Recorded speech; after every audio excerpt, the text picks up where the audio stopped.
వి సముద్ర అంటే ఒక అజాత శత్రువు. అలాంటి సముద్రాన్ని సురేష్ బాబు చాలా ఇబ్బంది పెట్టాడు. మీరు ఇబ్బంది పడ్డ మాట వాస్తవా కాదా? సంక్రాంతి సినిమా తీసుకొని రెడీ చేస్తుండగా పంపించింది ఎవరు? ఆయనే వచ్చాడు. ఏదో బ్యాక్గ్రౌండ్లో జరిగి ఉంటుంది. మీకు తెలియదు ఆ విషయం.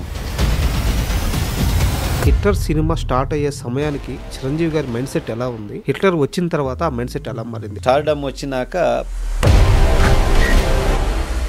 నరసింహనాయుడు సినిమాలో అందరినీ కొట్టుకుంటా వచ్చేసి ప్లాట్ఫామ్ మీదకి రాగానే ఆ కత్తి ఇట్లా చేతిలో పట్టుకొని ఆ బటన్స్ ఇట్లా వదిలేస్తుంటారు అనమాట. అది ఆడియన్స్ రిసీవ్ చేసుకుంటే మీకు ఎలా అనిపించింది? బీభత్సం అనమాట. సెకండ్ హాఫ్ చూసి గారు సింహరాశి ఎలా మొదలైంది? అసలు ఫస్ట్ సినిమాకే నువ్వా నేనా, నా డైరెక్షన్ నీ హీరోయిజమా, ఆ లెవెల్లో సినిమా తీశాను. రాజశేఖర్ గారి రియాక్షన్ ఏంటి? అంత గొప్ప సినిమా అతని లైఫ్లో కాదు, ఇంకో జన్మ ఎత్తినా కూడా. బట్ ఇప్పుడు కూడా అతను గర్వంగా చెప్పుకోలేడు ఏంటో కానీ నాకు ఆ సినిమా గురించి.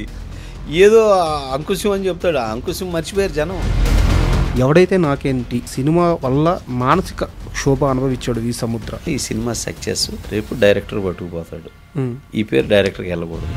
రెమ్యునరేషన్ పూర్తిగా ఇచ్చారా, సగం ఇచ్చారా? సగమే. అది కూడా అడగలేదు. అది కూడా అడగలేదు.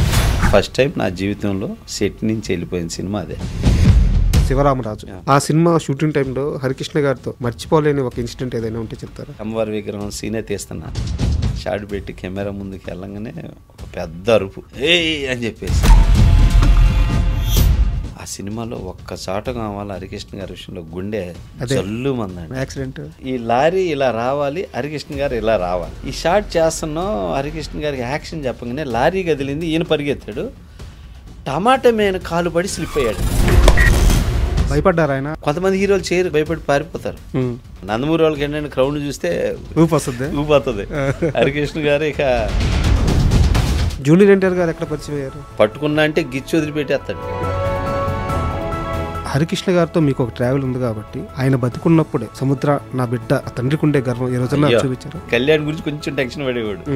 ఎన్టీఆర్ గురించి, బాలయ్య గురించి అయితే అసలు చాలా కాన్ఫిడెంట్ గా ఉండి మాట్లాడాడు. తారకరత్న గారికి చివరి వరకు పెద్ద సక్సెస్ అనేది దొరకలేదు. నిజమే. ఎప్పుడైనా బాధపడ్డారా? అది నా దగ్గర అయితే చాలా, అన్నయ్య తను ఇంకొక 10 రోజుల్లో చనిపోతాడు అనగా 3 lakhs అడ్వాన్స్ కూడా ఇచ్చాను. ఆయన చనిపోయిన వార్త తెలియంగానే మీ రియాక్షన్ ఏంటి? తట్టుకోలేదు.